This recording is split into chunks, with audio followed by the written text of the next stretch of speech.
I could point you back to the place where I met God. I had passed by the nativity scene on my toy box countless times that Christmas.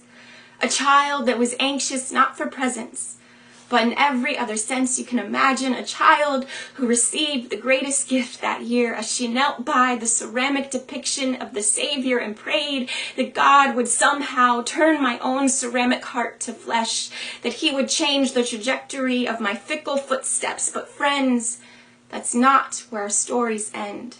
The curtain doesn't close at conversion. The plot twists don't cease at surrender, for rising and falling action will lead us to fall to our knees repeatedly. And so began another chapter, one where God would take center stage. And remembering those days, I could tell you where I was the first time I felt called to ministry, where the passion was fresh to reach those who needed set free, when I believed that this God could really use me.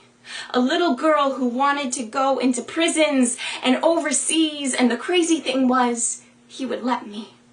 I can remember God being there the worst day of my life, that he was quick to remind me that death is a defeated foe, that his presence was the only thing that gave me hope at the funeral. I could tell you the song I was singing that late school night where his love drowned out the lies. I can still see the scribbles in my Bible from the times it marked me in return, how I would be in constant conversation with him, how he was so kind, but how I would undermine what would happen when I felt the warmth of the spotlight, how my desire to achieve and perform and succeed would interrupt this intimacy. And so somewhere along the way, the songs became routine, the church lingo easy to repeat, the right answers dispensing as quick as a vending machine, still stacking chairs,